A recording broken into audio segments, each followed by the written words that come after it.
everyone, good morning. Another day, another devotion for today. So pag-uusapan natin is, pwede bang maniwala sa Diyos at the same time sa evolution? So ito po ay theistic evolution. So ang verse natin is Matthew 19 verse 4.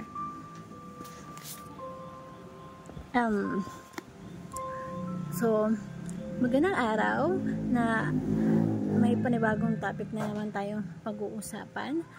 At ito ay, ano nga ba ang ibig sabihin ng sa theistic evolution? Pag sinabing theistic evolution or theism, ito yung paniniwala sa Diyos. Pag sinabing evolution, ito yung paniniwala sa Darwinian's theory of evolution. Pwede ba silang pagsamahin? So that is the question. So theistic evolution is the view that God created life through the process of evolution, guiding natural development over time to bring about all living forms. While it seeks to harmonize scriptures with modern science, its perspective often compromises the plan leading of Genesis 1 to which presents creation as a direct act of God by His Word, not through random mutations and natural selection. God is both creator and sustainer, who spoke creations into existence in 6 days, making man in His image, uniquely formed from the dust of the ground. So evolution undermines the history of Adam's, the doctrines of the original sin, and ultimately the gospel of Christ as the second Adam. So yung evolution, so start sa Homo erectus, Homo sapiens, and the humans. Kung naniniwala tayo sa evolution, actually, yung mga naniniwala dyan, hindi sila naniniwala sa literal na Ebat Aban, that there is a long time ago, God created a literal Ebat Adan. So, they think that dumaan to sa process of evolution. And basically, this topic, sinusubukan na lang i-unite yung dalawang paniniwala. Sabi sa Matthew chapter 19 verse 4. Sabi ni Jesus Christ, "Haven't you read?" He replied, "that at the beginning, the Creator made them male and female." Muna siya sumagot, "Hindi ba ninyo nabasa?" Tanyaan niyo si Jesus Christ nung kausap niya ay yung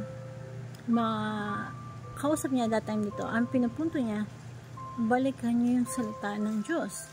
Hindi niyo pa nabasa na ang lumikha sa kanila, muhat sa pasimula ay nilikha silang babae at lalaki. Ibinaabalik dito yung tagapakinig ni Jesus Christ sa Genesis chapter 1 verse 27. God created man in His own image, and He created male and female, and He created them. So si Jesus Christ naniniwala sa literal na Abat Eden. So even the apostles, diba?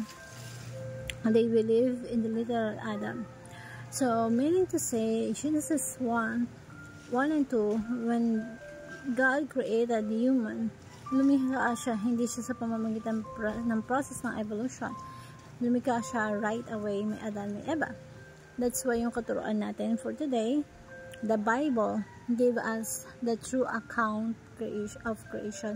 Pag binasa natin yung Genesis 1 and Genesis chapter 2, ito yung nagbibigay sa atin ano ba talaga yung nangyari nung nilikha ng Diyos ang lahat ng bagay. Sabi nga ng iba, hindi naman literal yan, hindi naman story lang yan, diba? But based on the Bible, at sinabi ni Jesus Christ na sinabi niya yung Old Testament sa Genesis 1, is a literal na naniniwala si Jesus Christ na merong literal na Adan at Eva at hindi dumaan sa process of evolution. Yung creation account sa Bible ang dapat paniwalaan natin.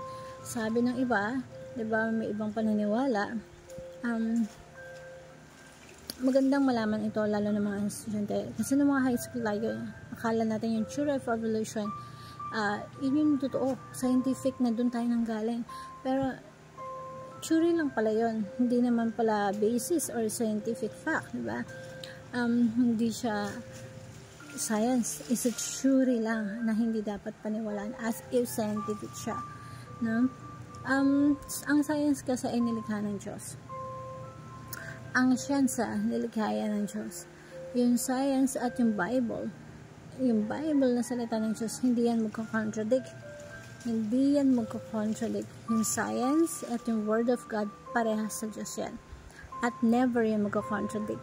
Ang magko-contradict ay yung mga paniniwala na hindi o kaya hindi pundasyon ng paniniwala na nakatindig sa paniniwala patungkol sa Diyos.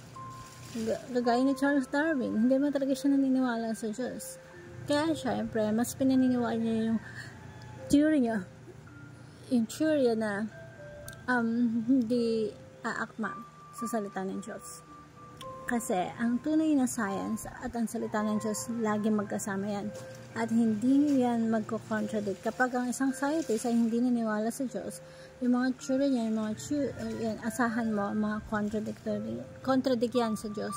At hindi lang sa Diyos, contradict din yan sa science. That's why, yung theory ni Charles Darwin, mananatili na lang yung theory forever and ever.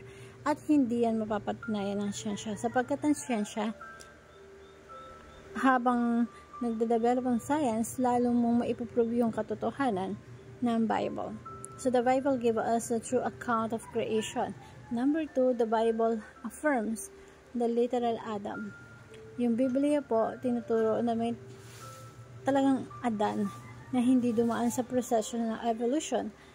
At yung Adan, hindi totoo. Kung si Adan, hindi totoo.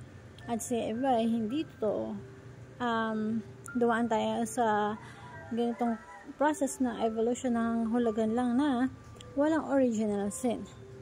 Walang Adan na nahulog sa pagkakasala na minana natin yung kasalanan. At dahil doon, hindi natin kailangan ng Savior, ng tagapagligtas, katulad ng ating Panginoon sa Kristo. Dahil may dumating na second Adam is because of the first Adam. Si Jesus Christ po, according to the Testament, he's the second Adam, according to Apostle Paul. Kasi yung kabiguan ni Adam, ang siyang pinagtagumpayan ng pangalawang Adan na sa ating Panginoong Hesukristo. At yung buong humanity, yung isang katauhan na nahulog sa pagkakasala ay pwedeng magkaroon ng katubusan sa pamamagitan ng pangalawang Adan. At lahat na sa pangalawang Adan na ating Panginoong Hesukristo, sila ay tinuturing na new humanity. Sila ay tinuturing na new creation. That's why sabi sa Bible is anyone who's in Christ Jesus, he's a new creation. The old has gone, the new has come. At si Jesus Christ din po ang nagpapatotoo na meron talagang literal na Adan. That's why sabi sa Matthew 19:4 that in the beginning na binilig dun sa Genesis chapter 1. So, kung ano yung mababasa mo sa Genesis chapter 1, yun yung totoong account ng creation. That's why, hindi nyo ba nabasa? Sinabi ng ating Panginoong Hesukristo. Kasi siya na mismo naniniwala sa banal na kasulatan na ang Diyos sa kanila, buhat sa pasimula mula sa Genesis, ay nilikha silang babae at lalaki. So, the Bible affirms the literal Adam. And the Bible will endure and stand the test of time. 2,000 taon na nakalipas, simula ang isulat ang New Testament at ang Old Testament ay mas matagal pa. Hope na meron kang natutunan dito sa topic natin. Kahit ano pang development ng science yan, yung Bible, it will stand the test of time. In fact, yung science, yung scientific fact na established, sila pa yung susuporta pa sa katotohanan ng Bible. Why? God is the author of the Bible and God is the creator of science. Hope you learned something. Thank you everyone and God bless.